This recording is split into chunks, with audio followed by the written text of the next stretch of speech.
When the nation speaks, the roundtable listen, Tuesday and Thursday, 10 p.m. Join the conversation that matter the most, live, unfiltered, unapologetic, with local voices and international minds. The roundtable dive deep into today's toughest questions in society, politics, culture. Nothing is off limits. Your voice, your questions, your platform. Live on Wiz TV, featuring top panelists, Mr. Samuel Abu, Mr. Hamed Fofana, Mr. Cyrus Gray, Mr. Jai Blamo, and your host, William McGill. Heated debate, eye-opening truths, and real impact. Tune in to the Roundtable every Tuesday and Thursday, only on Wiz TV Live. The Roundtable, where every voice counts. When the nation speaks, the Roundtable listen, Tuesday and Thursday, 10 p.m. Join the conversation that matter the most, live, unfiltered, unapologetic, with local voices and international minds. The Roundtable dive deep into today's toughest questions in society, politics, culture. Nothing is off limits. Your voice, your questions, your platform. Live on Wiz TV, featuring top panelists, Mr. Samuel Abu, Mr. Hamed Fofana, Mr. Cyrus Gray, Mr. Jai Blamo, and your host, William McGill. Heated debate, eye-opening truths, and real impact. Tune in to the Roundtable every Tuesday and Thursday, only on Wiz TV Live. The Roundtable, where every voice counts. When the nation speaks, the Roundtable listen, Tuesday and Thursday,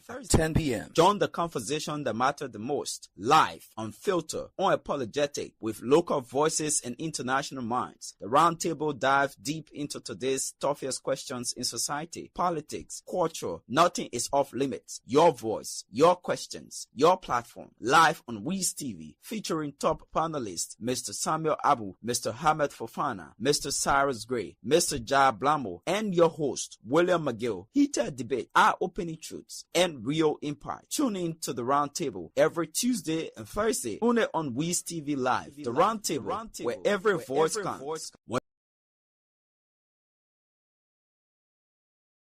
Molu stand. Boba Molu resigned as the chairman of the party. He never resigned as a member of the CDC. So he's still a member of the CDC? Yes, he's still a member of the CDC. So his intent to go civil society and speak on behalf of the people is erroneous. I would like to say it to him and say it to me squarely. In addition to that, when that demonstration contrary, commotion will be their portion. I'm saying it. I'm talking to Malu. I say I'm speaking to he and his entire group, those who sponsored him, those who talked with him, those who abated him. It is wrong. Our country needs peace. Look, that entire group fooled a group of young people. When I say people get angry with me, when I resign, they got angry with me. But why am they getting angry now with Sir Joseph, with Thomas Fala, Wolo Colley, and Lester Tenney, the prof? Why? And many more will follow me. Many resignation. Many more will follow me. The people are leaving. The people are going. Why are they going, Honorable George? Let me give you a bottom liner for this. Okay. We were here in a government 6 years. You had all the offices, you know, in the foreign services. You had offices to employ people, to give your young people employment. You didn't give them the employment until after you lost the election and you are no more in authority, no more with power. Then you begin to assign people to various countries for a job. And the same young people, fools. I'm calling you people fools. I'm saying it. They are fools. Those are your foot soldiers. They are my foot soldiers. That's why I'm telling them, I'm advising them that they misuse them because they carry the casket when we're demonstrating.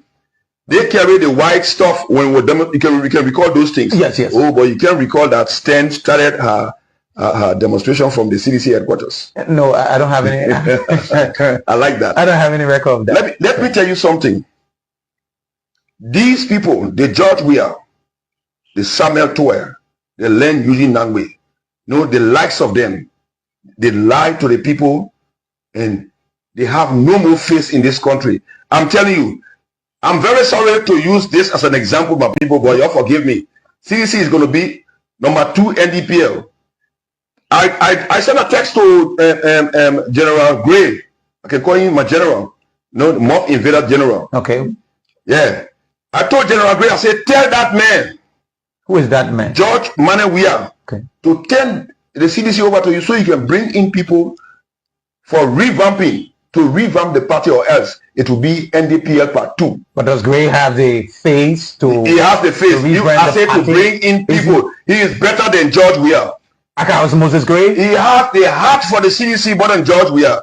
George Weah came to the CDC to misuse CDC. And until CDCians know that what Solomon George is telling them is the truth, they will leave that. So what are you saying is you're conflicting our conversation, because when did you know that George Weah is of no interest to the CDC, because you spend all of your time with the CDC, you enjoy the resources of the CDC. The working sources? The resources. No, I think that the dig sources. What is the dig sources? Dig sources are the one you dig and put in the sand and cover it. You serve as representative 12 years.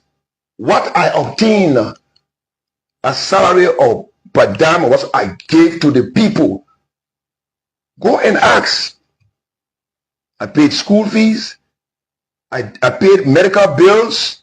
I paid rent. You know, just name it. Okay. And the George Weah can be a witness. Give back to your people. Yes, I gave back to my people. You're in my humble abode now. You see how my horse is looking? Hey, is this an ordinary place? Yes. I hope this is... I'm not a boastery. I hope you don't have mansions other places. Like some people who built 47 mansion in 6 months' time. I don't have such. Okay. But let's come now to Sir Joseph and so issue. that is your perspective on the CDC. But to wind down with this CDC scenario, Honorable George, do you think the Liberian people, listening to you, watching this interview this morning, do you think the Liberian people should repose any trust and confidence in the current leadership structure of the CDC to rebrand and deliver the infrastructure of this country? I just answered that question before you asked the question. I said, I did a text to Honorable Gray. And when you put this thing on the air, call Honorable Gray. If he denies, before you leave here, I will show you the text. Okay. I told Honorable Gray, tell that man to turn that party. The guy has been strangulating the party. He is the only one who must speak. There is no dissent. You say this is not right, this is wrong. That's the problem they had with me. And you got been living with that for all these years. No. I have been speaking. If you tell me you never had me speaking, then cut off your interview with me. I didn't say you haven't been speaking. I'm the only one, in fact, in the CDC government, from the CDC government, that spoke to that power to let them know their ills. These two men, Mr. President, after I must have spoken a lot or so many times, these two men, Mr. President, put they and the people in a Ghana must go bag and throw them out of the our political system because they are destroying our party. Who are the two men? Nathaniel McGill, then he was Minister of State, and Samuel Twe. I said it before Nathaniel McGill was sanctioned. So I have been speaking eons of years ago against the ills, but I was not listened to. You know, George Weah, I know sometimes he sit and he believes that the Liberian people owe him.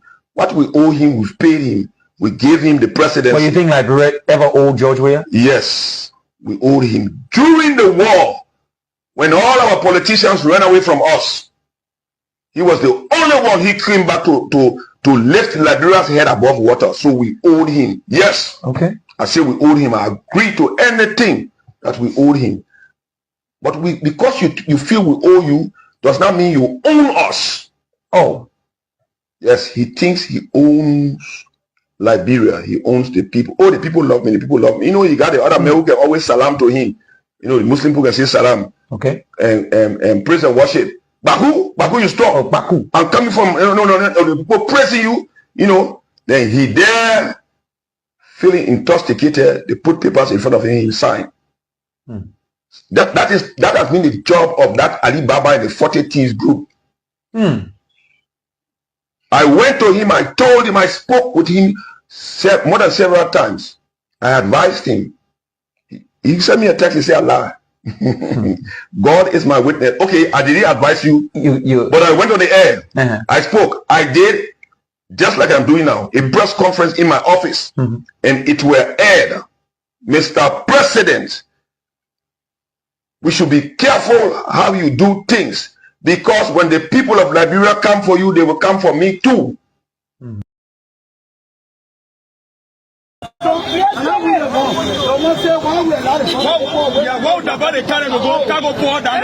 She can't start beating up. She wanna go. You're not going nowhere. Maybe you're going nowhere. You're not mad.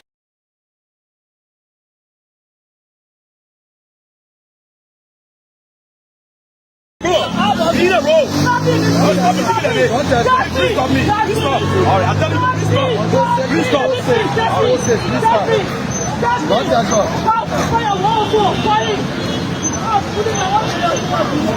You can go. You can go. You will not go. You can go. You will not go. I am not going to arrest you. You will not go. No man will touch you. You will not go. I call the police when they arrest me. People be paying that money. What can I pay? They put out of water. I'm for okay. You saw what you did. You can't bring all your money. You will not go.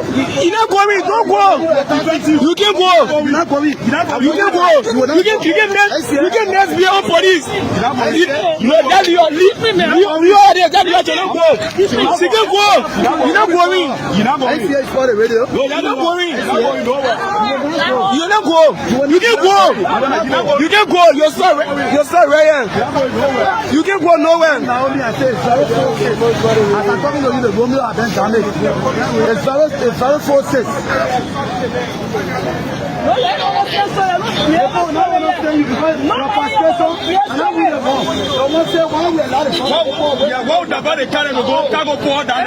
She can't start beating up. She wanna go. You're not going nowhere. Maybe you're going nowhere. You're not mad. C'est le second batch as in Scotland. The Liberian TV network coming to live here. So now we see we have seen a female here. A female there. We have seen a female. See the female there. So this is the second batch. So there's the second batch being taken from the Warfare Center with a filled truck. With a very filled truck. Truck is absolutely packed. With a very filled truck. Truck is filled.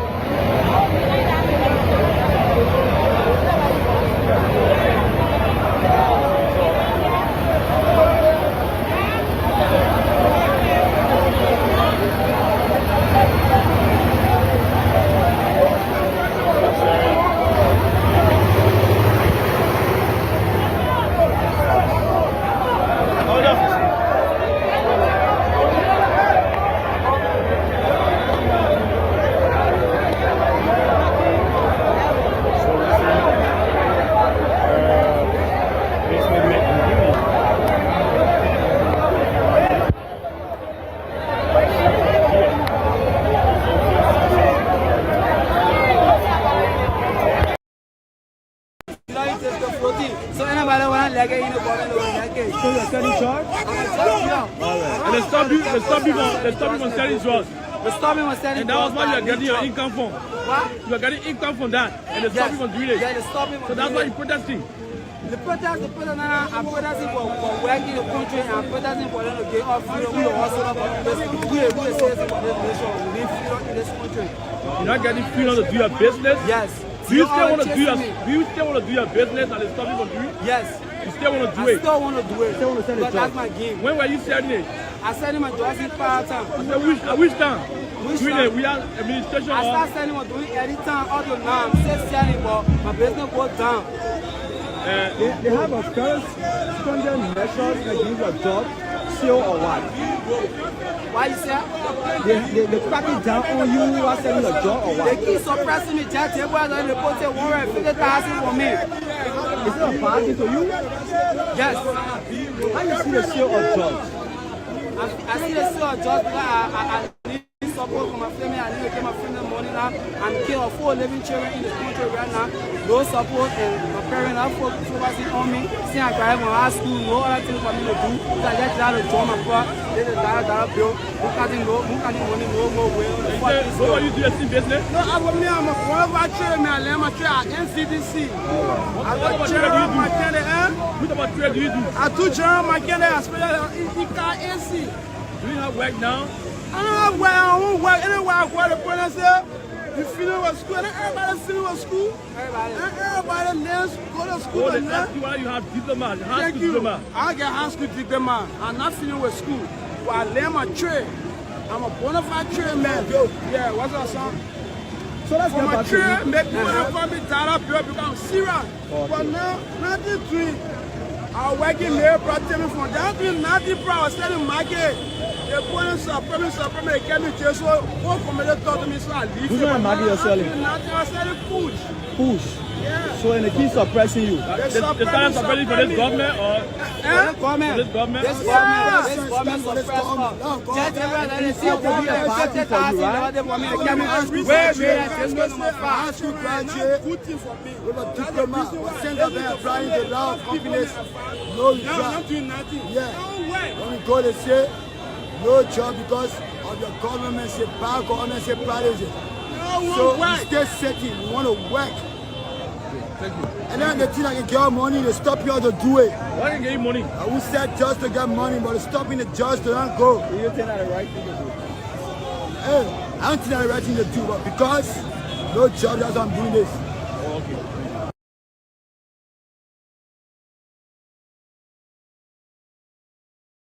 Before I conclude,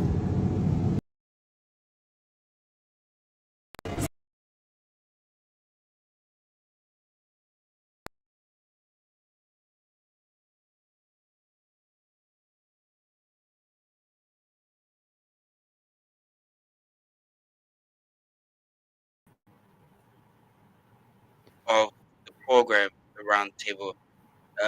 Today is the 12th day of August 2025, and it's exactly uh, 12 minutes past 10 p.m. in Liberia. Let me say a pleasant good evening to all of you who have followed the show from the onset.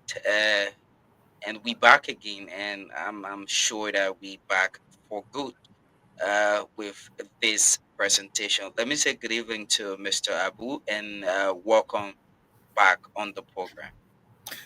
thank you, Willem. How are you today? It is about 13 minutes after 11 o'clock. 13 minutes after 6 o'clock here in the United States. And we are actually on the East Coast. And I hope you are doing well. I hope the day went well in Monrovia. Monrovia is a place filled with news, information, commotions, and everything that is going on. But we are happy to report. Okay, grateful we are back. So basically, we're gonna look at some other important discussions. We also touch on stories from across Liberia, making news today as well, and focus on our topic for the night. So tonight we basically gonna talk about, our own take on the alleged armed robbery attack at Echo Bank 11th Street, mainly focusing on the individual involved. We also gonna talk about the Liberia Council of Churches involvement in the recent saga there at the United Methodist Church that has caused the church to go into two separate groups. You got the Global Methodist Church and the United Methodist Church, just because of that saga. We're also going to be looking at the recent raiding the police did at the World Trade Center on Galley Street yesterday, one of the areas that is known for forging documents across Liberia. So we are going to talk about that, and we also going to focus on uh, these three major discussions here tonight. So, Mr. Abu, that is it. What else you have to say before we can run through with stories that have made news across the country today? Well, what is happening today is that around the world, I mean, there will always be conflicts going around. But for today, let's look at Liberia in a very small perspective. And I know every topic we're going to discuss today, the Liberian National Police will be at the center of either decision making or spoiling what they have spoiled already. Because if we talk about the armed robbery at the Echo Bank, the police have been involved, and we also talk about the World Trade Center. The police were also involved in making arrests, and we even at the United Methodist Church or the Methodist people, whatever they are going through, I think the police have been able to intervene. So we're going to be looking at the police itself, where I also saw a story about discipline taking place within the police, where I think some officers of the police have been disciplined and certain things people have been promoted for what they are doing. And in recent times, I don't know whether it is because of the leadership of Gregory Coleman that too many things are happening. Either he's trying to change things, and some people want to make the team the same way they always used to doing things, and he's trying to make the changes. Or sometimes he is trying to promote the vision of the president of the country, and he is an enforcer, the implementer of the laws and other things. So I think he may be doing something good, but if we do not understand it and he's not explaining or justifying why certain things are happening, we'll always have those kind of conflicts. I saw another video today where a lady was actually assaulting a police officer. And I don't know, she was never arrested. And what they said, oh, we are going to arrest this woman, we'll arrest her. And you cannot go anywhere, you cannot go anywhere. And we said these two police were there trying to stop her from going. Was she evading arrest? Was she trying to do something and run away? Then does that mean that the police do not have the capacity to make sure that she's been arrested? Or is it because of the current disciplinary measures that the police institution is taking against its own force that makes some police afraid to do certain things because they feel that they would either be reprimanded, for using excessive force and other things. But I still believe, the police have to do their work. And if they are not doing their work, they will continue to have these confrontation with the civilian population. Okay. Thank you so much, Mr. Abu, and thank you so much. I don't know if you're done or I'm getting you breaking. Are you getting me? I think you got me. Yeah, I'm getting you now.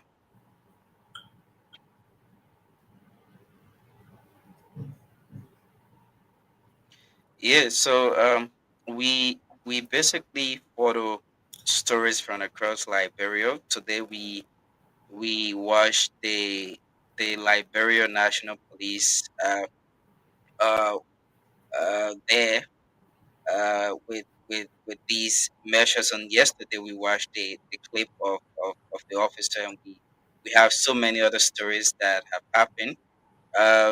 Just recently on today, we saw a statement coming in from CDC, a chairman, Councillor Danka Poe, describing Senator Sir Joseph departure from the CDC as a major blow to the party. He said that the resignation of Sir Joseph is a serious setback to the party, expressing hope that the senator who eventually returned to the ranks of the Congress for democratic change. He emphasized that, Senator Sir Joseph has contributed immensely to the CDC over the years. Post statement is contrary to what former Representative Akaras Gray said. And keep saying, referring to uh, Senator Sir Joseph with so many funny names, names that are not relevant, that are not even, well, to say here on this broadcast. And Senator Joseph recently resigned from the CDC and stay in the United States.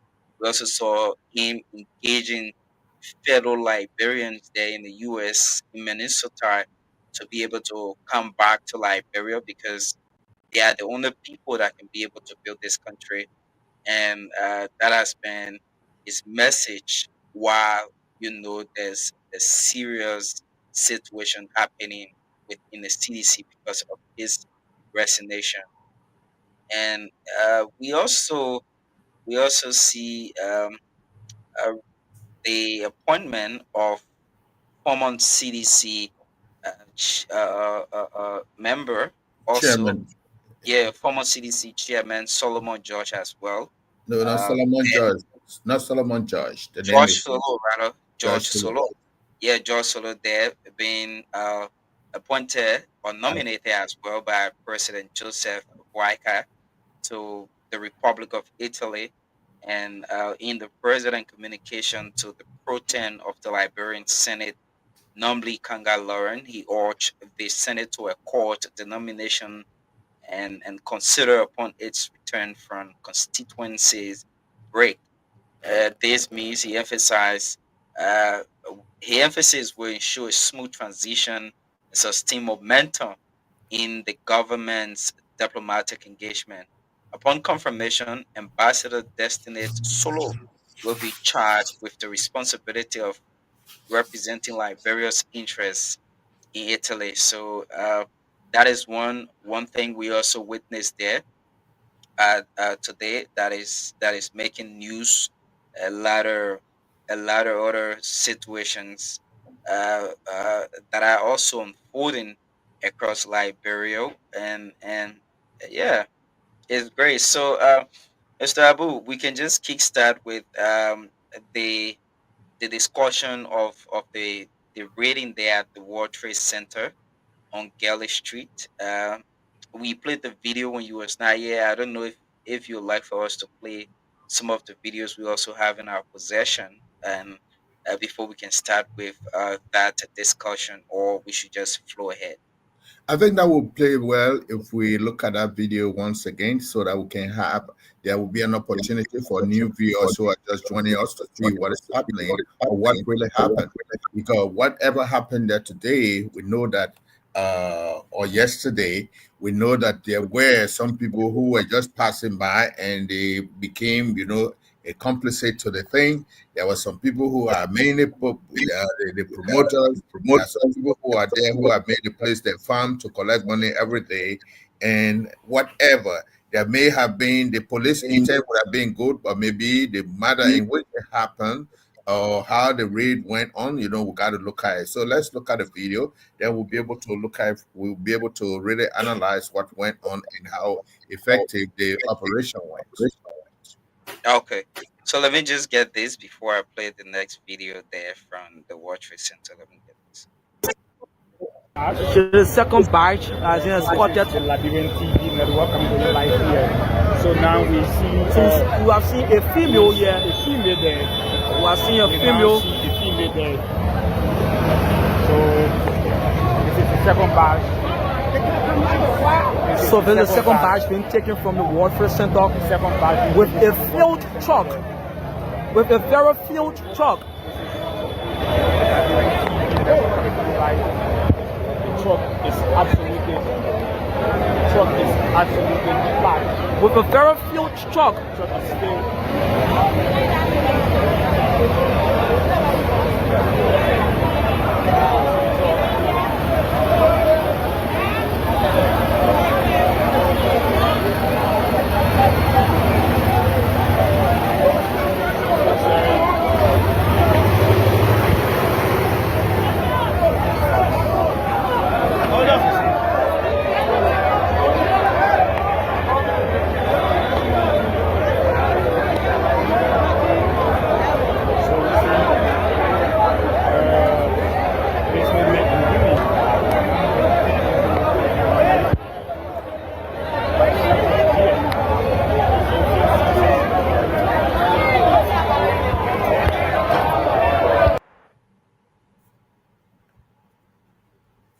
Okay.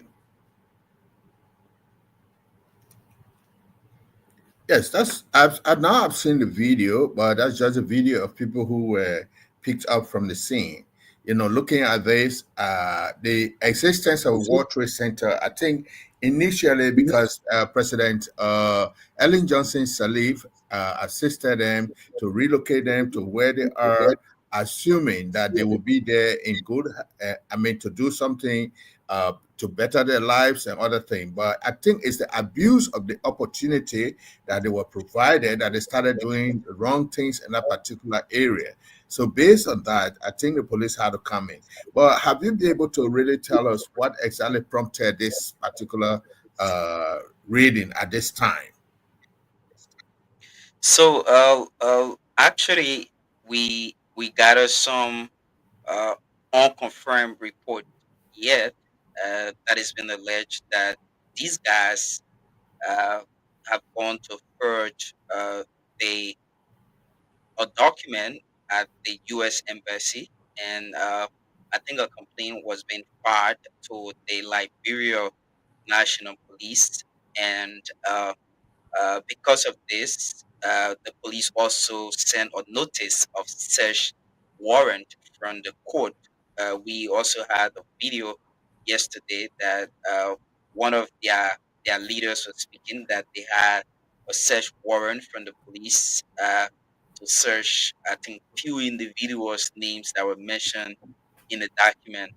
Based upon that, on yesterday, the Liberia National Police went there, and I don't know if these guys started to resist arrest, but according to the guy, when the police got there, the request to have everyone computers, and they started to have individuals, sent to the headquarters of the Liberia National Police. I think is either to go answer questions about the complaint that is yet to be confirmed whether it's actually from a situation there at the U.S. Embassy, a document that was being forged by this individual.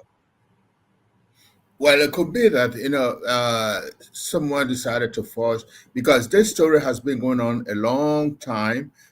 From the time I heard about this World Trade Center, somebody said when I visited Monrovia, someone told me that any document that you needed in Liberia, you could get it from the World Trade Center. I'm not too Yes. sure whether that was true because I did not go there.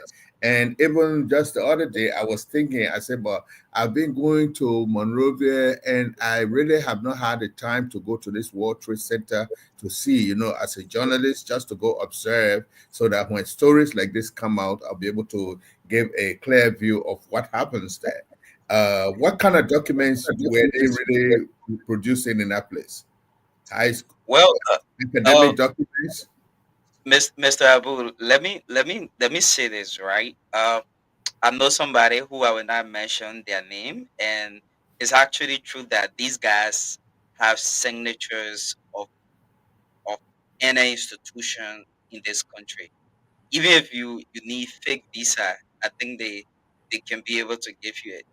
In the sense that the person needed to have a bank statement, but don't have sufficient funding in their account to have said bank statement out from a particular bank, and uh, they had to go at the World Trade Center, and this person that they were working on that document with, because they needed to travel, uh, the person got the document as exactly as the bank would have given it to the person, with a signature of the head of that particular bank on the document.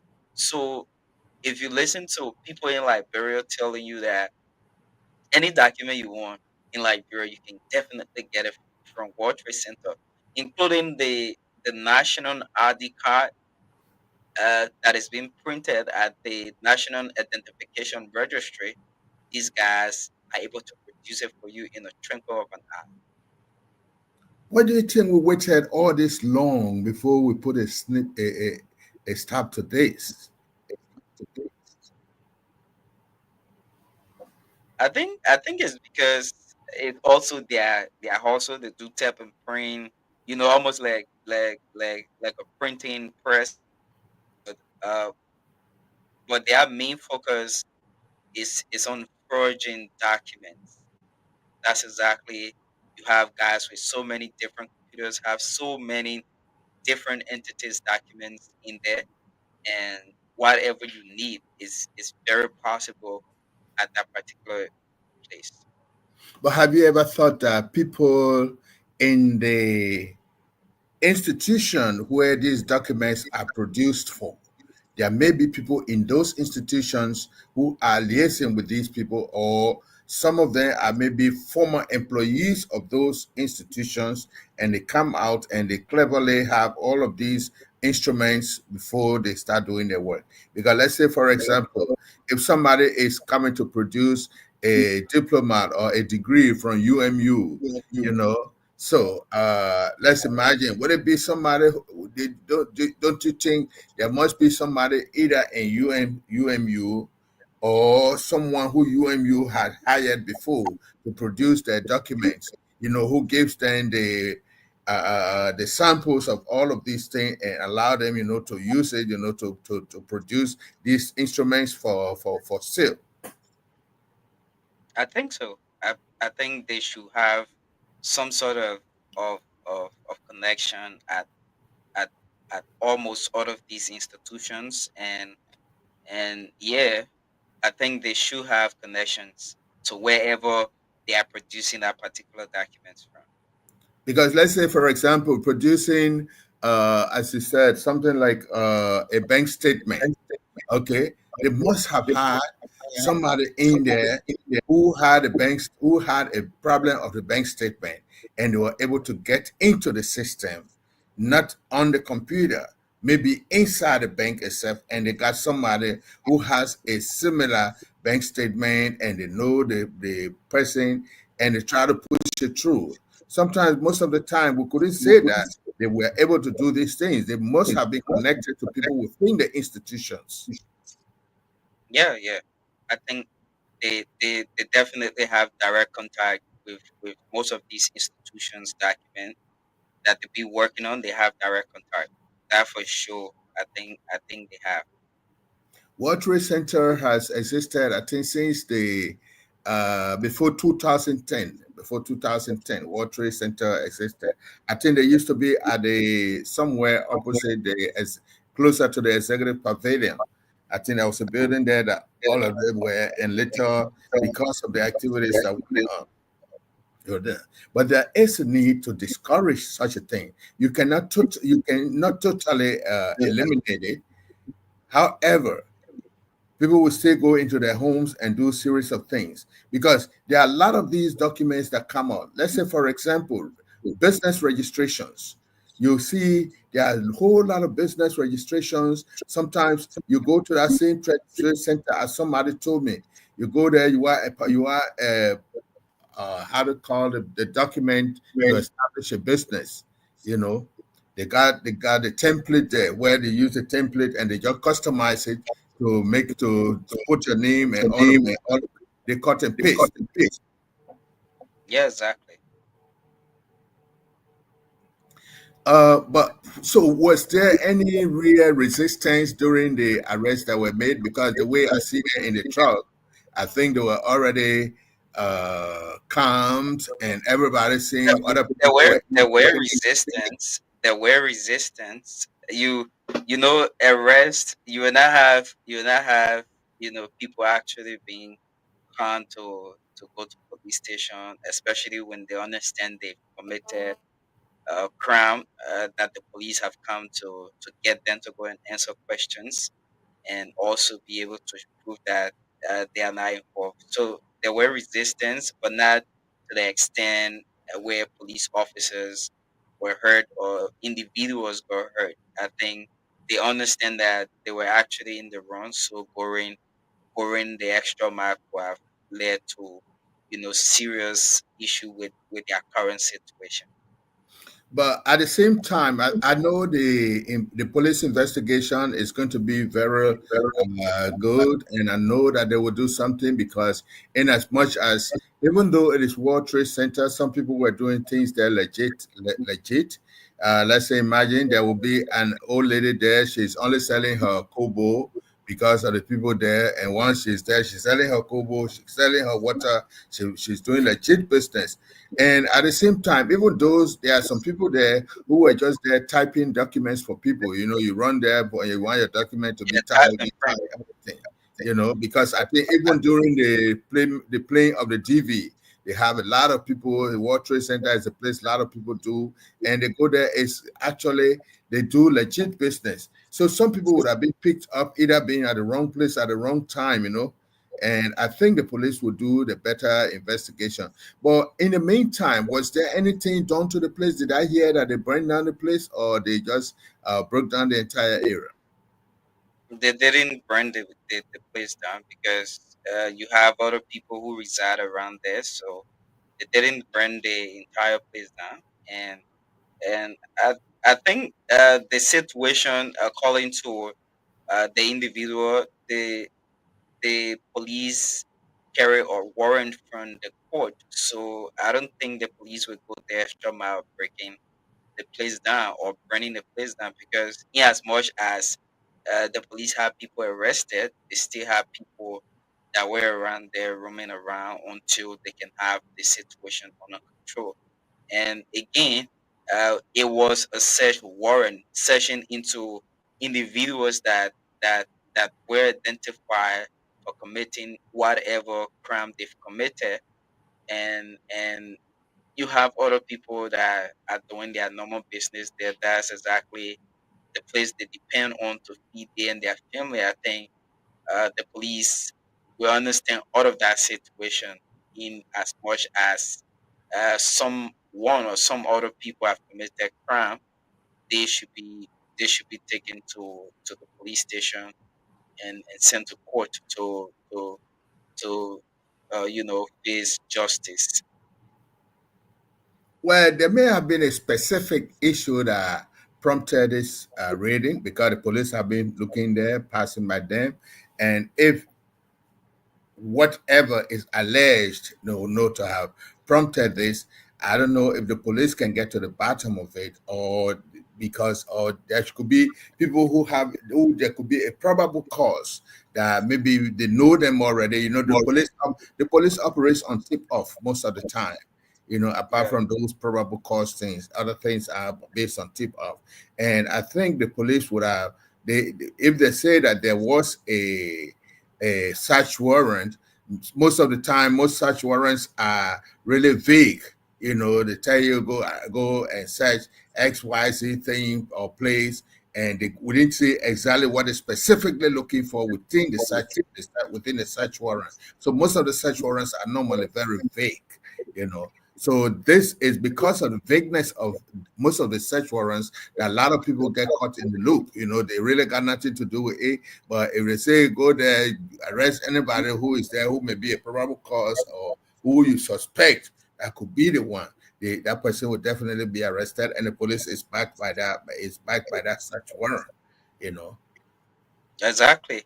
And I just hope that the police can be able to get hold of the situation there at the World Trade Center, because the World Trade Center is seriously noted to be a place where you have a lot of things happening, for people producing documents, forging documents, is is a place that bring threat to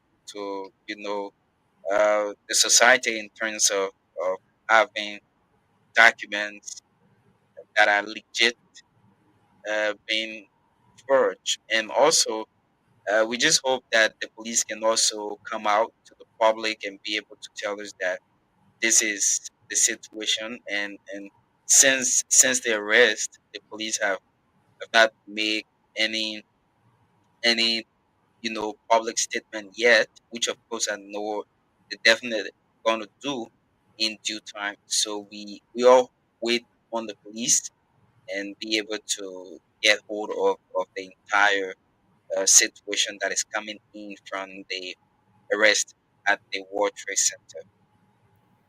You see, the name itself, the name that we give to that place sometimes tend to legitimize whatever they're doing there. They call it the World Trade Center.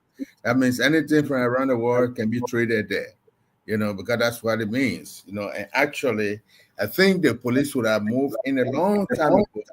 Not that the police did not know what is going on there. They know that but sometimes they feel that they didn't have the cause to do it, or maybe if they go there, something bigger will happen.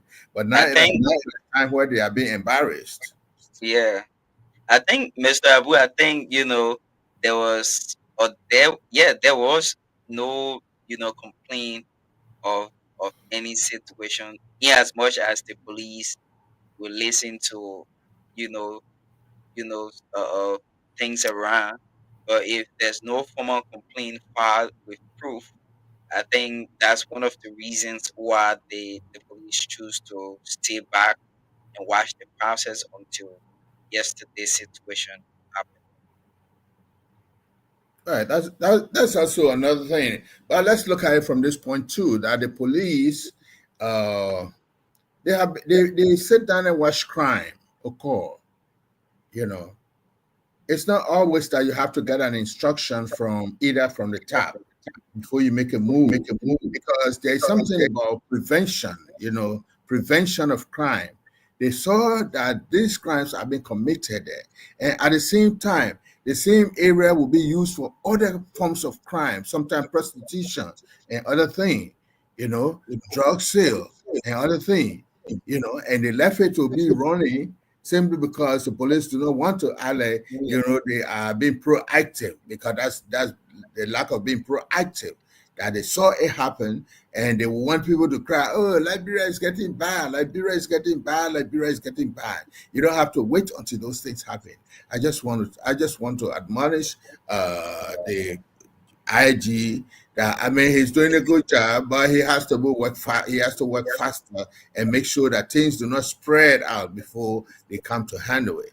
Because the information that will come out at the time you go there, only when you go to perform the roughness, that's when it becomes bad. Now it becomes your name. Somebody will say, oh, IG even had a table there of people, working for him. We wouldn't have proof for it. Those are allegations that will come in. Because to legitimize what they were doing, they would be calling your name. They say some big people in the town have hands in that place. They were the one. Because no matter what happened, even though Madam Ellen Johnson had to establish that place, they put themselves into an institution, and I think they were paying rent, or they were paying money for seats for the city's parts that they were doing. Yeah. I'm sure about that. I'm also sure about that. And quickly, today is also election day in Nimba, and we've also seen a situation of arrest there, and the vacancy were created by the death of former Nimba County Senator, the late Prince Johnson, and you also had now Senator Koga, who has also ascended to that seat. Because of that, you had a vacancy in Nimba, and the election was scheduled for today. And on today, a lot of news were coming in from Nimba. I don't know, because is just representative election, but I feels like there was no much attention as compared to what happened in the past. So let me just give this update quickly. So 2 persons were arrested with knife at a polling place in Nimba. You have polling place, two persons was arrested in Yambutu District 5, Nimba County, and we have a release that says 2 media workers from and also you had 2 media workers that were also arrested from Radio BKS in Butu, Nimba County, have been arrested for allegedly possessing firearm. A third suspect remains at large. Chris Sekial and Takor Sekia were arrested between Yang Gompli and Yanli Junior Maka. The third suspect escaped. Two are being held at the Bam police station. So Chris and Takpo have publicly supported Representative Kennedy Koto Kwegwe during the ongoing Nimba District 5 by-election. So these guys are journalists. This is one of the persons that were arrested with the gun. And,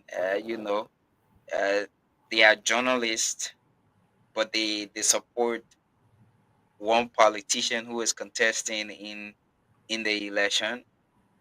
And, at the end of the day, they were arrested with firearm and also knife while the election was going on. I don't understand how Are they that. members of the Press Union of Liberia? I think the Press Union of Liberia must step in immediately and see the manner in which the manner of their complicit in this particular thing, and to know why they had to do that. If they are promoting or they are trying to support a candidate, I mean, as journalists, whether local or international, they should play a middle role and not to be very open, stating who they vote for.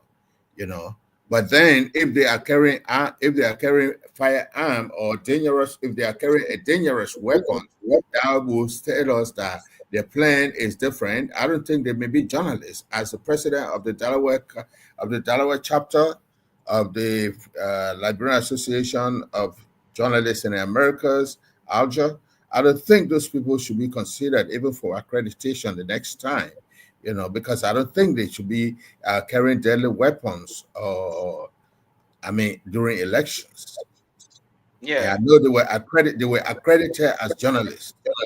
Of course, because you can't go to polling places when you don't have accreditation from the National Elections Commission through your institution. So, and I don't know how these institutions nowadays have people into the profession. Uh, More times, I feel like we do have more politicians that are supporting politicians and say they are journalists only because they will do rather for these politicians. I think this is one reason why we have these two individuals who have claimed to be journalists and spend a time working with an institution there in Nimba, have gone to support a particular political candidate in the race and choose to carry weapons because they feel that's the only way they're gonna have the people voting for them. Sometimes I feel like there's more needs to be done by the president of Liberia, and uh, yeah, a lot of measures needs to be put in place to have the journalism profession uh, well taken care of, and still be in a better profession that somebody can be able to count on journalists. Well, the press union should be able to intervene immediately and maybe to consider either the criminality of the action and maybe cooperate with the police or the law enforcement to ensure that proper investigation is taking place and the rights have been protected. We do not want to just blanketedly, decide to incriminate them or to put a judgment on them. We have to know what really happened. Okay. Yeah, that is it right there, Mr. Abu. So that is it. Hoping that the president of Liberia can swiftly intervene. We hope to see any statement coming in from the PUL, and as they also should be aware of this current situation there in Nimba. So yeah, we hope to get more results as preliminary results be coming in from Nimba. We hope to update the public with that as well. So let's just get your take, Mr. Abu, on this alleged armed robbery attack at the Echo Bank branch in Monrovia. I guess you've been following that situation, and you have been able to witness the video as well. Let me just play the video before we dive in. The video coming in from the Liberia National Police, and then we can dive into this discussion.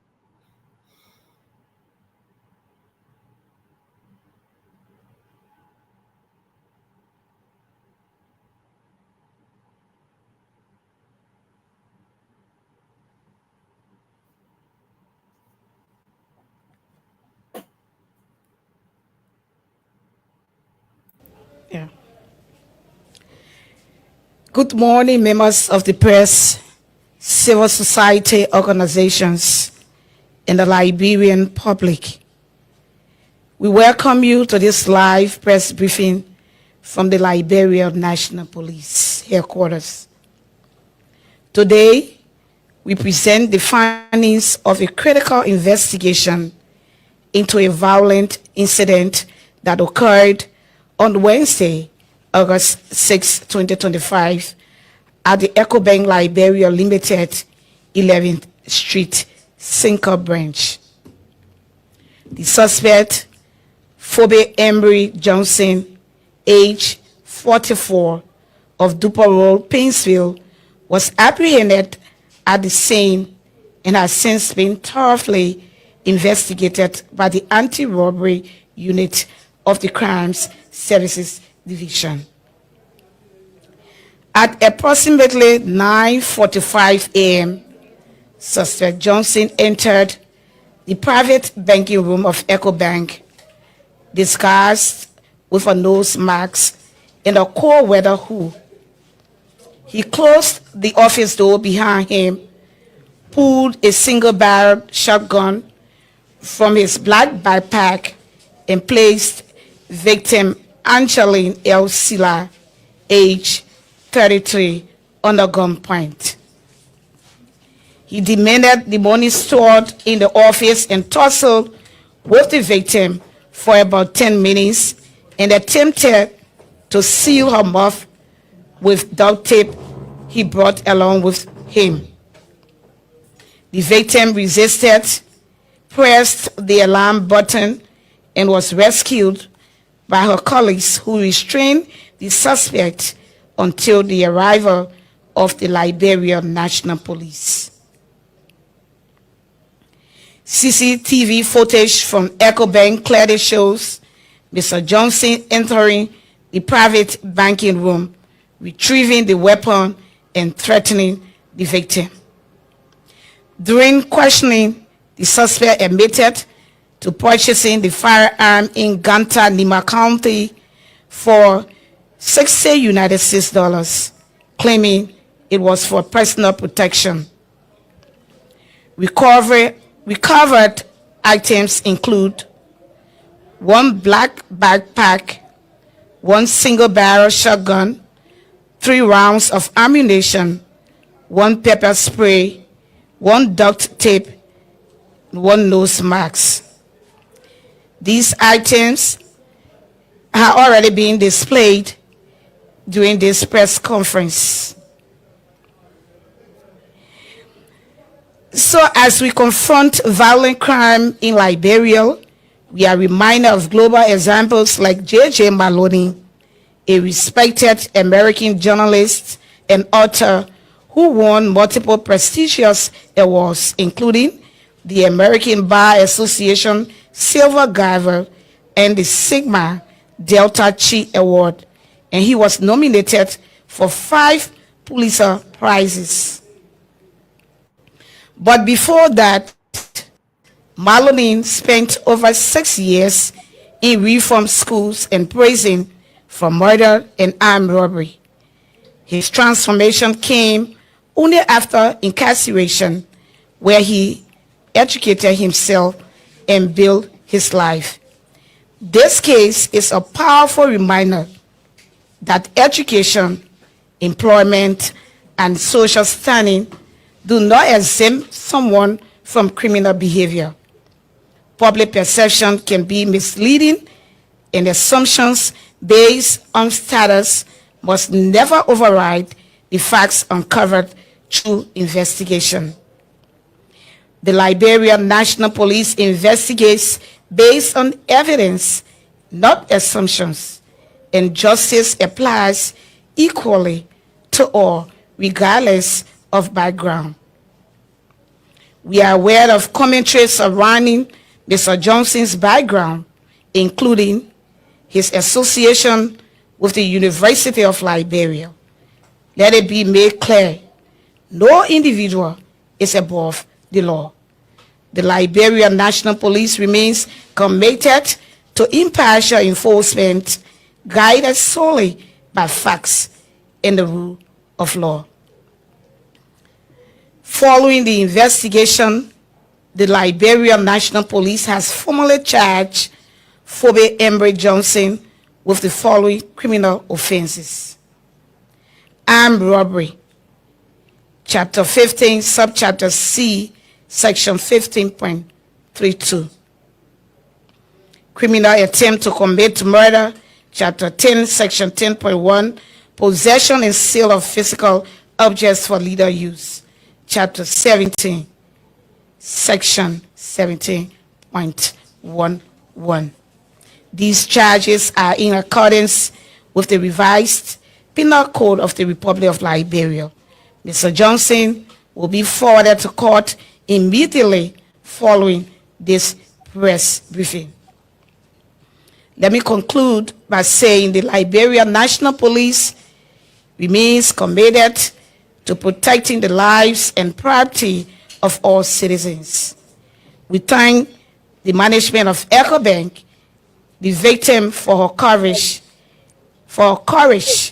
and the public for their continued support. Good morning, members of the press. So that is it there, Mr. Abu. That is the footage, the entire video coming in from the headquarters of the Liberian National Police, and yeah. What I could say is that absolutely what the investigation is saying, or what the police spokesperson is saying, be that the investigation out of the investigation outcome, we could easily say that what we see in that footage is really not what is the police spokesman's explanation. The police spokesman's explanation is based on research that they made or something else to make you feel that, oh, not because the person is educated, this and that, they cannot be criminals. The educated people can be criminals. But sometimes, you see, the perception of the Liberian people, and assumption, as she calls it, I would call it perception, is that, oh, because you're educated, it cannot really happen. Now, what is happening in the social media, the information that other people are saying, we could say as a government, let's listen to what the police say. But sometimes there are, my dad always told me that there are always three sides to every story. Some people say two, but he said there were three sides. There's the person who is the offender, the offendee, and the truth. So the truth may be based on something that somebody know that may not be included in what people are saying, what the offender knows. Why did Phoebe go to this specific person? Is that only one window at the bank? It was actually in a particular office.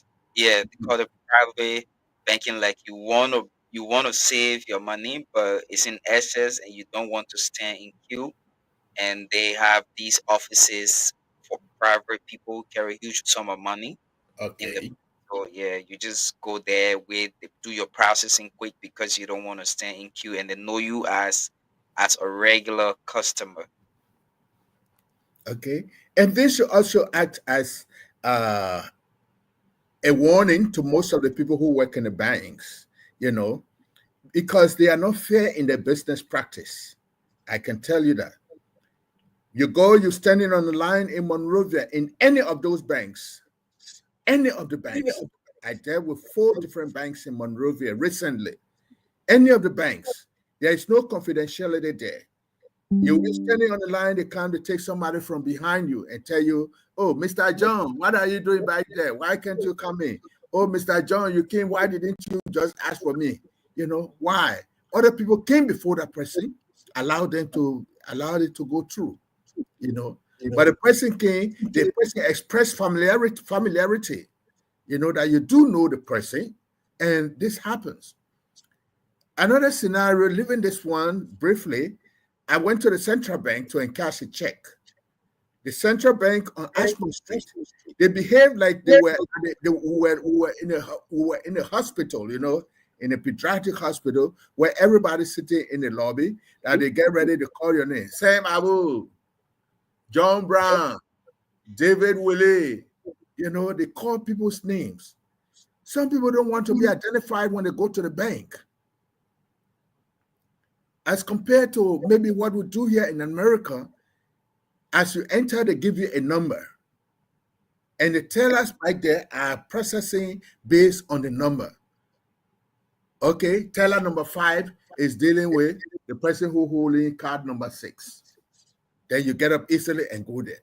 But why will I go to the central bank that everybody got to know my name? That is wrong.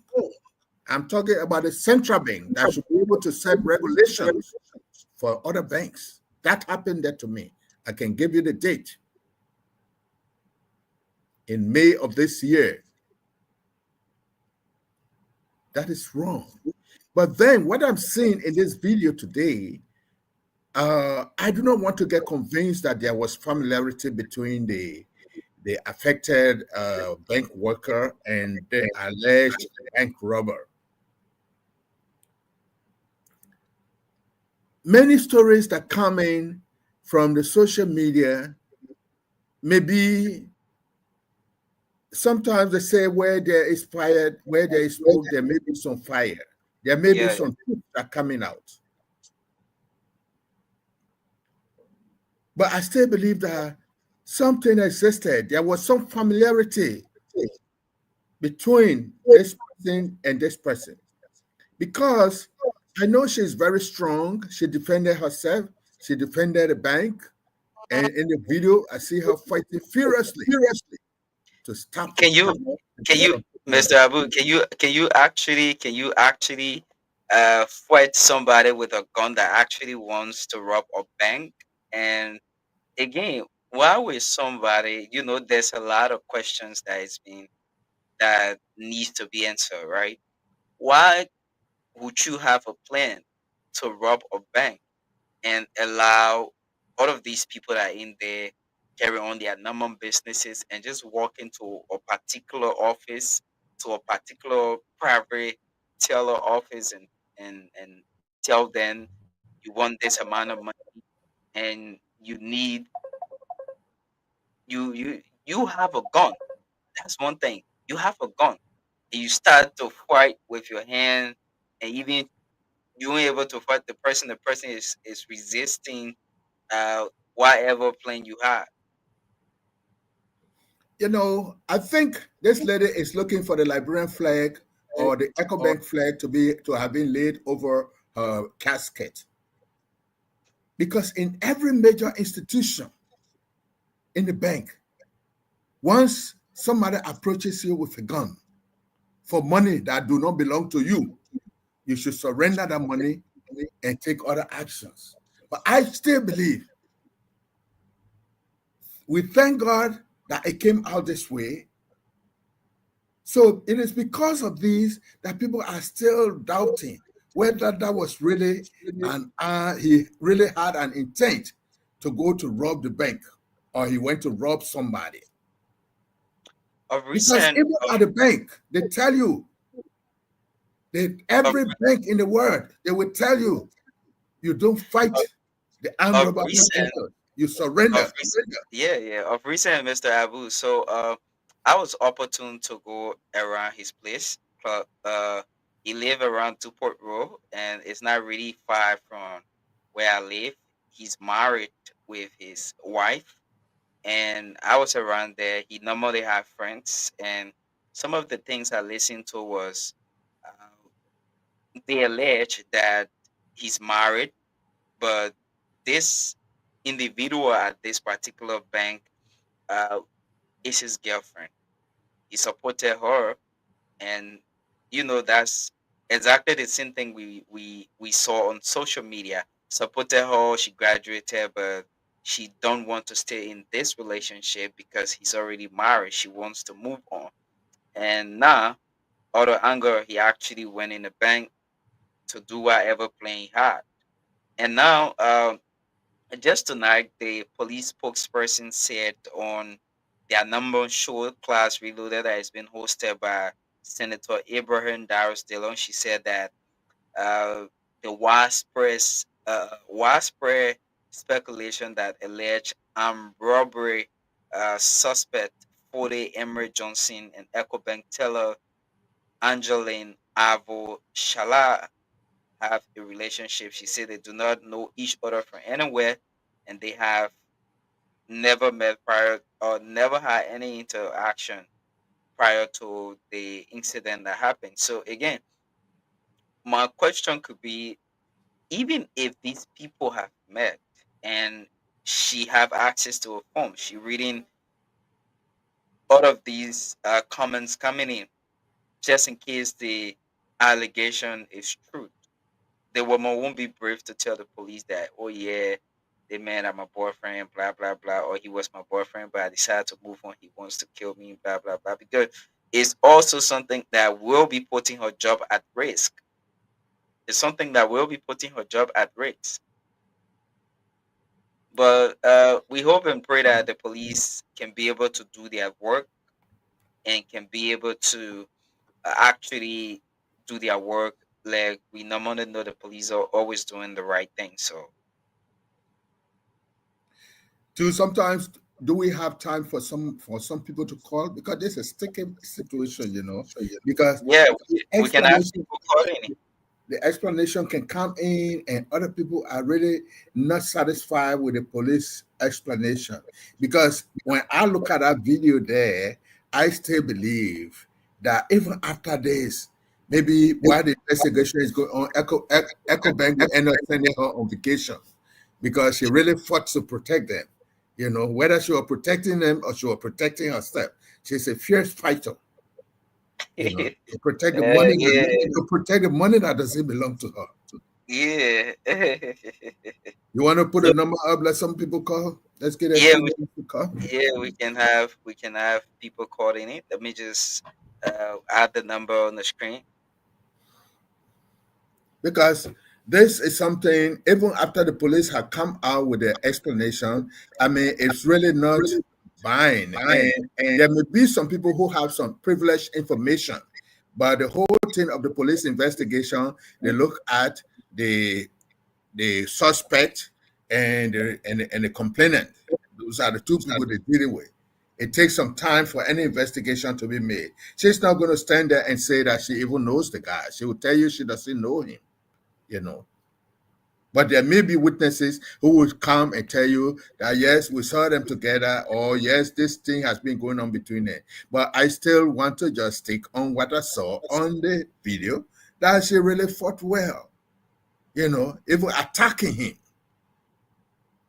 and not going to the buzzer first to go press the alarm. She didn't press the alarm. She decided to fight him before going back to press the alarm. Yeah. So the number to join the conversation tonight is +231 778 701381 +231 886 563652. You can call direct if you want. You can also call the both numbers on WhatsApp if you want to join the conversation tonight. And you also give your input and what you know about the conversation, about the situation, we're talking about, you can join us tonight. Let's have a wonderful time tonight on this uh, conversation here. You know, the alleged armed robbery case at the uh, Echo Bank, and yeah, she was brave enough to have gone to even rescue herself, and as well as people money there at the Echo Bank, and it takes someone brave and courageous to do such a thing. So plus 231-778-701381 plus 231-778-701381 plus 231-886-563652. At the numbers to call, you can be a part of the conversation tonight and just make your input on the program, the round table. So that is it. Let's have it on tonight, and let's talk more about the situation here on the program. So you can join us and make your input tonight. 0778-70-1381, 086-563652, and be part of our discussion. We're talking more about the alleged armed robbery attack at the Echo Bank. You can be a part of it and join us for this fascinating discussion here on today's edition of the Roundtable. And yeah, you know, fearless, strong, courageous, strong, and ordinary. She's actually a great person. Going out there to be able to save yourself requires a lot. A lot. So if we continue to look at it, did Phoebe really go to look for money or he went to meet somebody? Because those are the questions. If you're out there, you want to answer some of these questions I'm asking. I'm all the way in the United States, but I still want to know if Phoebe went to look for money. He did not look like somebody who went to look for money. I mean, because he more or less attacked the lady, or maybe he wanted to do something and the lady decided to physically attack him. And in doing this, they move up and down in that room based on the thing I'm seeing, you know, because the police could come in and say just the idea that he had a firearm into the bank. That means he went there to rob. But you see, police want to charge him with robbery, you know, with armed robbery. No, he did not rob. He attempted to rob, you know. So police should start looking at the charges differently. He attempted to rob. If the man robbed and ran away, then you caught him and brought him by hand. But he did not rob. Even in the bank, when I'm looking at that thing, I didn't see him with any interaction of like taking money to put it in that backpack. Okay, I think the backpack was just intended only to cover his gun or whatever pepper spray he had to do what he wanted to do. Because if he went for it, if he went for money was going to be the first that he would grab and put into and start putting into his bag, you know. But they had a lot of conversation. He and this guy, they actually muted all of this thing in the in the CCTV. They muted the audio, you know, that we only see the action. Yeah, exactly. And excuse me a little bit, if that is an armed robber, you're attacking when he has thrown you over, the next thing he was going to do was to shoot you. Yeah, the police know about this. There's nothing like making a story, leaving the main issue and try to say, oh, but why he had to come to the bank, we're gone. That means he came there to rob. Why did he come to go to this place? but she did not have police. I don't think this girl, I don't think EcoBank has that luxury to provide protection training for all of their tellers and their managers. And EcoBank would never have told their people to fight, even when armed robbers enter the bank. Yeah. They will not fight. You surrender. Because EcoBank, no matter how much money is in that bank, they have insurance that will replace all that money when armed robbers come and carry it. You know. So I don't think the protection of the money was the major thing. If the lady is listening to me now, I just want to warn her. The next time, if she continues to work at EcoBank, the next time there is an attempt to rob the money for EcoBank, that is not her father's money. That is not her family money. Her life comes first, and she should never attempt to fight him. But the attempt to fight the man means that she knew him, means that there was some familiarity between them.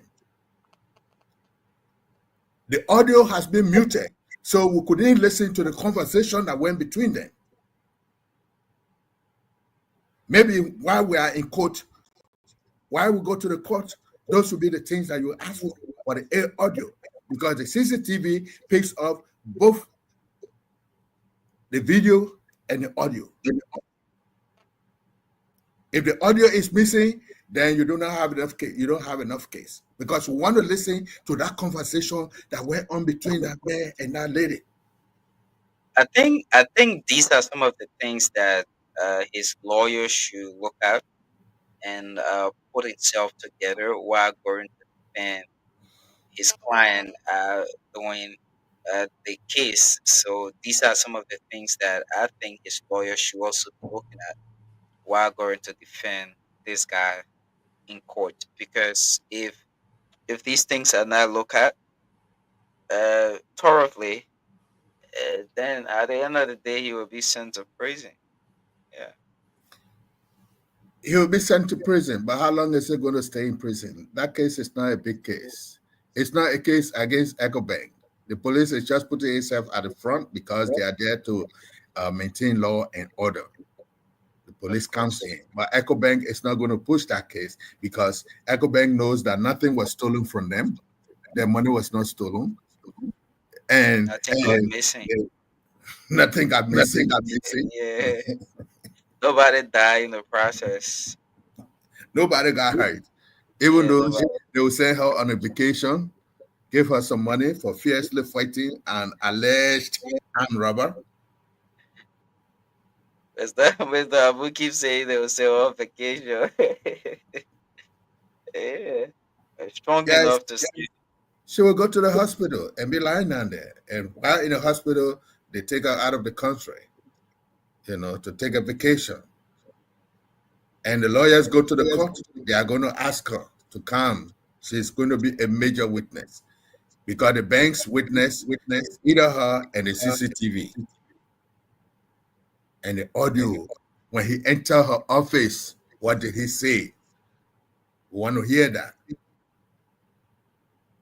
Exactly. In the court, because we are not listening to the audio, they may muffle it, so you will not hear it.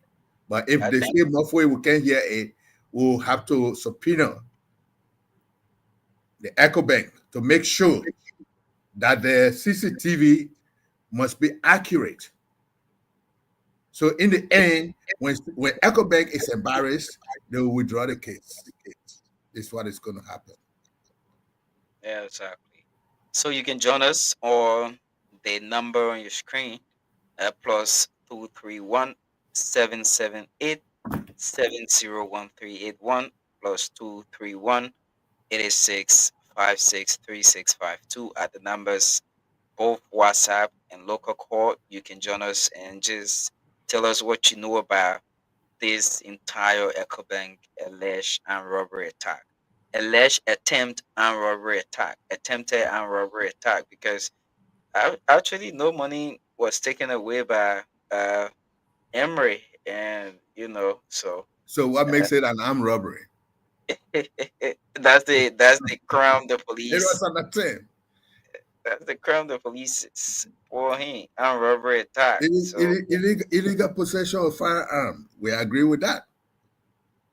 yeah, because he had a gun on him and in his possession while in a situation. Yeah, but Mr. Abu, let's just quickly look at the situation there with the Methodist Church. Methodist people there. Yeah. So on Sunday we also saw situations at the Methodist Church. This is not the first, and this is not the second as well. We also witnessed similar situation few months back at the one they have here in 72nd. We saw there was huge tension until the situation led them going to court, and the Supreme Court had to rule that the non-global Methodist Church should take over the property instead of the United Methodist Church. So now that church that was under the United Methodist Church is currently being owned by the Global Methodist Church, because we followed that situation to the letter, and the pastor at the time who was pastoring the church under the UMC said these members from the church was the one who purchased the land, was the one who went there, built the church from scratch, and turned it over to the United Methodist Church because they had love for the church. And now that they signed a resolution at the time again, when their annual convention was getting closer, they signed a document to withdraw their membership from the UMC until further notice. And later on, we witnessed their convention in Bonkante, Banga, where you have separate group of the UMC joining the Global Methodist Church, and their declaration of a new group was also read, and it also led to tension there in the Smart Road area in the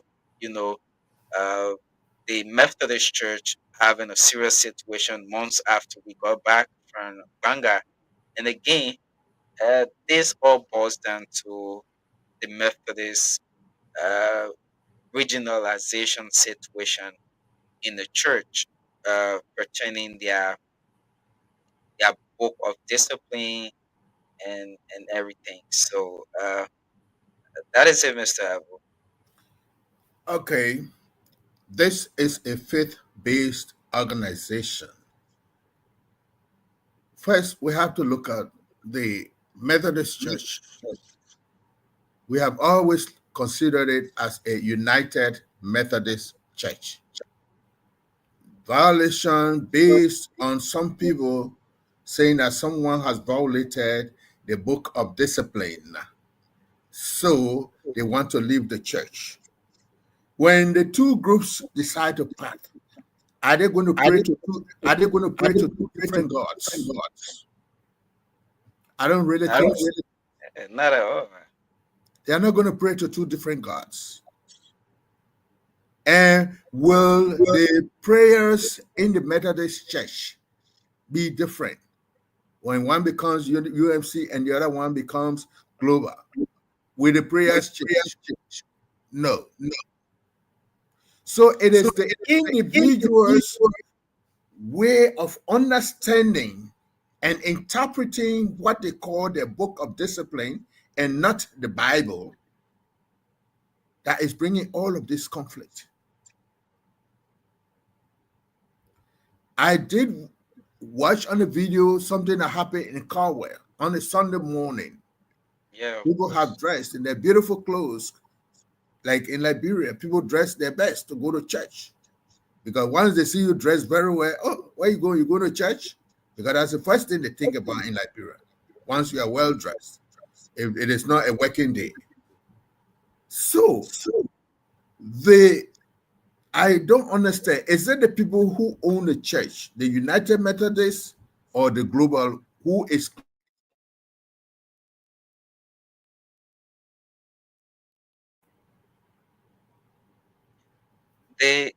the United Methodist, the church was under the United Methodist, and now that these guys, uh, they they have finally choose to join the global, because it's almost like a political situation. You have one group coming to rally support from another group on the United Methodist Church, saying, "Oh, because of this book of discipline, we should talk about regionalization and accepting, the LGBTQ plus whatever uh into their church." So now it mean I go against it and I saying, so we are global, we're not in favor of that. You have to leave that church. The reverend, the bishop have taken money from the white people to make the church a gay church and whatever. And now some of them will get convinced, a good number, because they feel uh, that's something that is against God, and they definitely go and telling whoever that is pastoring the church. If that person is also siding with the GMC, they will join together with members, send communication to uh, the bishop, telling him that they are no longer honor the UMC, which is the United Methodist Church. And if these guys receive the communication, and this is a church that people, these churches, if I may say, are churches that people have already known to be a United Methodist Church. And then waking up one some morning, you just wake up and see people saying, "Oh, we GMC, we Global Methodist Church." Even the leaders within that particular area might not be certified with whatever decision. So since the United Methodists have power to let the LMP know that, "Oh, but man, y'all go protect our church," because some people have already planned to come and break the church down, bust it through, and carry on some chaotic situation. So you need your presence there. The police go about on a Sunday morning, see the church locked. People can't enter the church, and another group from the other side, tension start to happen. You have a tense situation. So that's that's exactly how their situation has been, especially for this entire uh, regionalization of same-sex marriage situation in their churches. So it's like the church is becoming a battleground. Yeah, going against who is it over who owns the church, or what both of the groups believe in? This group believes in this, so they can be part of this church. Or we can be part of them. It starts from this group believes in this group believes in this. So because this group believes that this group is not doing or believing the right thing, that the thing they should be doing, so they are claiming a particular property that one group have claimed before, and it leads to who owns whatever they fighting over. But this is becoming a very serious thing. It has to be some legal issues that will happen. So the United Methodist Church that they are saying, are they the one who want to consider themselves solely a local United Methodist Church, and the global is the one that is affiliating with the people in America and other regions? The United Methodist Church is the mother church of the United Methodist Church that has been in existence. Okay. That have other churches in America, and wherever. And also, this Global Methodist Church do have people in America, but the United Methodist Church is the mother church that we all know to be Methodist churches or Methodist Church in Liberia. So it's like they are factionizing the church from all the way in America. Some people in America, UMC, the other people are global. One of them is saying that, oh, we can't join this group because they are misinterpreting or they are aligned some amendment or addendum in the interpretation of what the Book of Discipline says. You see, to me, I still believe that is a faith-based group. It should be discussed in a different way than going to the church and start taking iron and chairs and throwing it at each other. You know. So in Liberia now, have the other group elected? Do they have their conference different, and the other one have the different conference? Or yeah, when we went to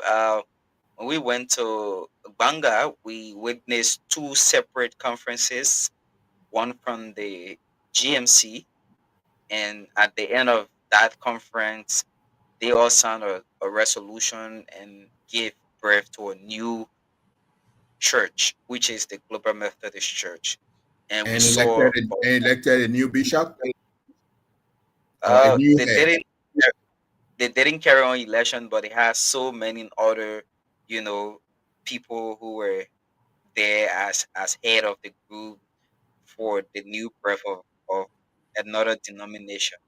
And you had the UMC, United Methodist Church, also having their separate annual conference, talking to people that they have not signed anything that has to do with man marrying man, woman marrying man in the church, which has been a serious message that has been preached by the GMC, that this is what is going on in the United Methodist Church. You see, the thing about faith, sometimes you cannot practice it with hypocrisy. These things have existed in that particular church, or in various churches, or various Christian denominations. I did laugh sometimes when it was being interpreted by some people who were preying on the gullibility of the less informed people in the church. Yeah. They want to bring to the church that man will marry man, father will marry his son, mother will marry her daughter. Those are things that they brought in the church. That interpretation was very, very dangerous to the existence of the church itself. Church should be a place of unity. Why must people come in and take some of these trivialities, pushing them as legislations?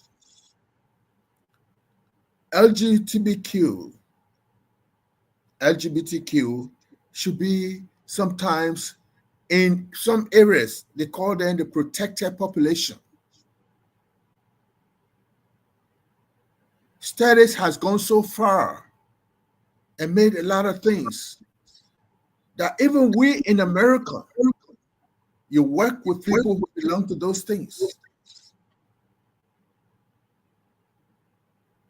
Any attempt to be a them is considered discrimination, which you can lose your job for.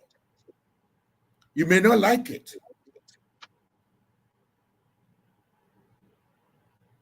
You may not like it, but it's tantamount to you losing your job, for them making you to resign your job. And as these things unfold in the United States, they have become so powerful that you are called William McGill. They will put at the end of your name he or she. Which pronoun you want? What's the pronoun you want? Because a William McGill will want to be called a she, based on what side of the line he is. Churches or faith-based organizations can continue to preach against this. But as time goes on, when you are preaching against it, you catch yourself between the blade or between the scissors. Outside the church, you are being targeted. So our society is kind of very small. And then the Methodist Church, if they do not have an affiliation with churches in America, you are considered a local church. And sometimes when you have your own projects, your projects are being funded by the people who are here in America or in the global world. They fund your projects. There were many things that were passing under your hands that you did not see. I tell you a story. Down south in Florida, in the local community, there were the guys who were drug dealers. They knew one another. That's what they were making money out of. And the whole community knew them to be the rich guys. Just as how you see this little community churches start. The pastor sometimes doesn't have a good profession. He makes himself into a reverend. He'll be a reverend at the same time doing overnight job somewhere else looking for money to take care of his family. But these guys came and started pumping money into the church. The church started restructuring itself, building new structures, buying houses to rent. All of a sudden, one of his Sunday ceremony was against drugs. At the end of the sermon, the four guys who are sponsoring the whole church, they did not tell him we did not like your sermon. They only came and shook his hand and told him, well, I'm no longer a member of this church. I'm leaving. And they all left. These protected populations, they have some opportunities. Some of them are in areas that you cannot easily change them. Sometimes you only have to change your way of dealing with them. We go to work here. You see people doing everything, dressing this way and looking that way. Sometimes you feel very uncomfortable with them. But the person has told the HR, if it is a Mary Jo, they put behind their name HE. Then they tell you to call them Jolene or Joey. That is trying to make that feminine name into a masculine way of calling it. So, but I still try to say, I know those who are talking their thing. I don't think we should break this institution down. Some of you have lived in your entire life as Methodists. You grew up in a thing. You benefited. Joseph Jenkins Roberts put all his money into that church. His foundation supports that church. All the houses he built up on Snapper Hill, Ashmont Street, this and that, the money going into that church. So who is going to control it? Who is going to control that money now? So the church has a long way to go when we start looking at this little things. Some of you told sand and fresh rock to build some of these churches, to help in building. That's your way of contributing to your faith, your way of contributing to your church. Just because of something the pastor or the bishop when he signed an agreement. No. People go to conferences and they make resolutions based on majority rule. The bishop may not have signed it, but he has to live with it. Now to convince you people becomes a problem. That is what the people say. The people who support you, that's what they say. And you break down your church. Because the next thing we're going to see is they will start breaking down the roof, breaking the churches, the edifice. Then we start building new churches. Then the Methodist Church, which is one of the oldest churches in Liberia, will be starting from scratch. That's what I believe. I think there is a need for them, if possible. The Council of Churches may not come in because they will say they are taking side. But I think our president, His Excellency Joseph Numa Boakai, should be able to start looking at that. Because pretty soon, the way it is dragging, they will start killing one another. They will start hurting one another. The case will end up going to court that will never end. I think there needs to be a conference. There needs to be negotiation by outsiders, maybe by respected statesmen. These Methodist people are the same people who are in government. They are the same people who are doing everything. Why can't they come together? I belong to a church that is universal. The bishop in my church is not elected. The clergymen are not elected. We have one line of leadership in our church, in my church. We have fought so many years to localize it. It cannot be localized. We can do enculturation. That's it. So, what is going to happen to the Methodist hymn now? With all those beautiful songs, are they going to change them or going to give them a new name? United Methodist Church. United. What held you people together? Someone has put a line on it based on the understanding of the book of discipline and their interpretation. I've listened to all of them. I've listened to the two opposing groups. It's just a little thing, which is a way of life for people. Whether they are Christians or not, they will live that life. Whether they're not in the church, they will live that life they live in. Sometimes your own Bible tells you, thou shalt not judge, for you shall be judged. That is what they are doing. Sometimes some of you are doing something worse than that. Worse. Or you take that to be more of a sin. No sin is higher than sin. Bill, I'm sorry. I'm talking like a clergyman now. Sorry.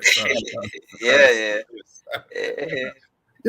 But we just feel that I think the Methodist Church, instead of all this little thing, I'm really begging our president to set up a committee. Doesn't have to be official, to investigate what is happening and to see what we can do to bring them together. Because if it comes into right now, there are divergent ideas, interpretations, and understanding of the book of discipline. It has left from there and gone into, we build a church, the church can belong to you. It can belong to you. In the end, when they were building that ground, when they bought the land, they said the United Methodist Church. So who is going to own it now? Because they are still all of them Methodist Church. Who is going to own it? And then it becomes a major thing. We have gone a long time and nobody called to talk about this bank robbery. Yeah. Okay. So, I think I want to stop there. My Methodist brothers, let's understand one another. Let's not bring the building into it. Let's not bring the property into it. As Joseph Jenkins Robert and his family will come and say, well, even though we turn it over to the Liberian United Methodist Church, we want to take it back. So let's please get together. If people come, they want to negotiate, both groups must please cooperate and let people listen to them. The thing about the Bible is to go into it with an open mind, because the Bible was written by learned people. They put that story together. Everywhere you go, that story is the same. It's just the way we interpret it. But the Bible story is the same from Genesis to Revelation. Let all of us remain on one path. Or if we decide to go our way, what will your children say about you? Some of you talking a thing. Let me make some fun. Some of you talking a thing. Your children part of the thing. Yeah. Some of you talking a thing. You don't even know that your children, your brother, there, your sister, there, they're all part of that thing. And you'll be embarrassing them. You're making it look like that's the worst crime that people have committed. We have to live with what we have. You cannot make people. That's why you only put one little water, it turns into one big human being. Because you don't know how to make it. God is the one that handles that. He leaves everything. He handles everything. Why are we condemning what God has put into people? Book of Discipline. The people who wrote the Book of Discipline are still living.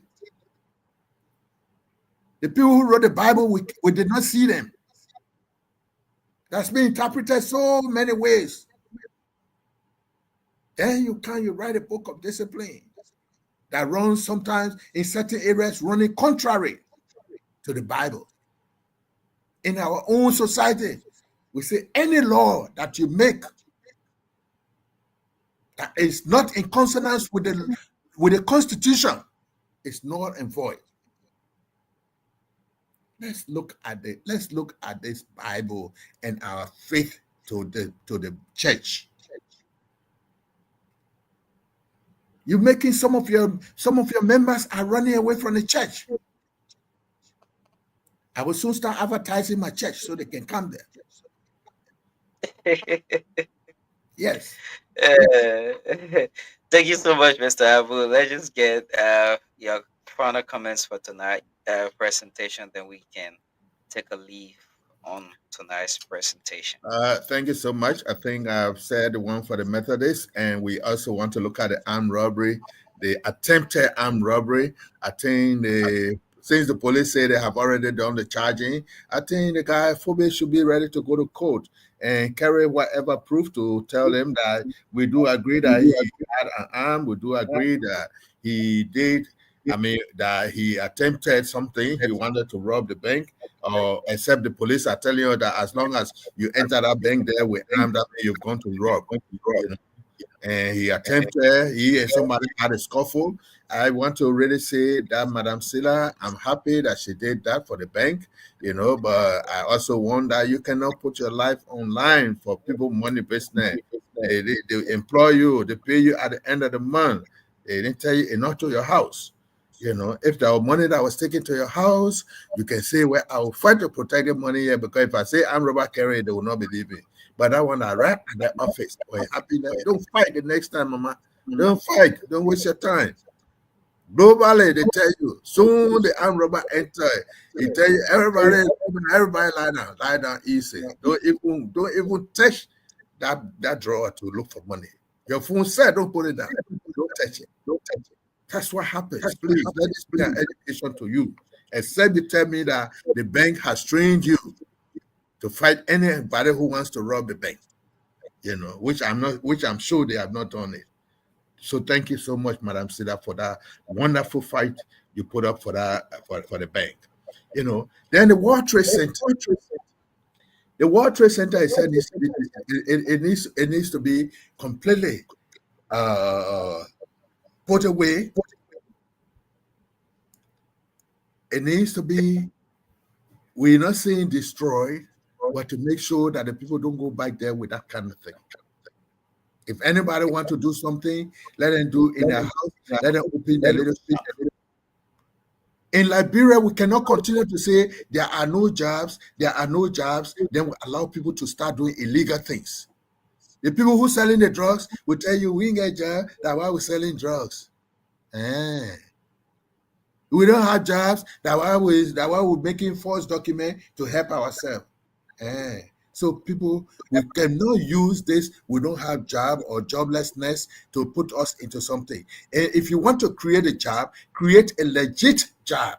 Don't create a job that will put you in contradiction with the law. Create jobs. Go cut your wood and cancel it. So the government needs to decommission, because we can say Madam Ellen Johnson Sirleaf commissioned that place, so the government needs to immediately decommission that place. No more World Trade Center, because we made it look very legit, very legal, and everything. So government needs to decommission that place. So I just want to thank you for tonight. And thank you for all of these topics. On Thursday, we are bringing the Cottonelle University Alumni Associations in the Americas, right? Yeah, definitely. And we'll also talk briefly about the drug thing and other things. Maybe as we go closer, we'll start seeing more new things coming. But in the meantime, we just want to say thank you to our viewers. I remain again Sam Abu. On Thursday, we'll be here at the same time. We'll be opening the lines so that you can make your contribution, so that you can say what you want to say. If you don't let me talk alone. We want you to bring in ideas so we can discuss what you want us to really say, because we are not seeing everything everywhere. So we really want to say thank you for listening. So Bill, I turn it over to you. Thank you so much, Mr. Abu. And we been here talking more about these situations across Liberia that make news and important for us to talk about. And on Thursday, our next presentation will be hosting the president of the Cottonelle Alumni Association in the Americas there. So we're going to talk about other issues like her name is Marsha Morgan. Marsha Morgan will be our guest, and we'll be here on Thursday, 10 p.m. Liberia time, 6 p.m. the U.S. time. We will be on here to talk more about this situation. Thanks for watching, and have a great night.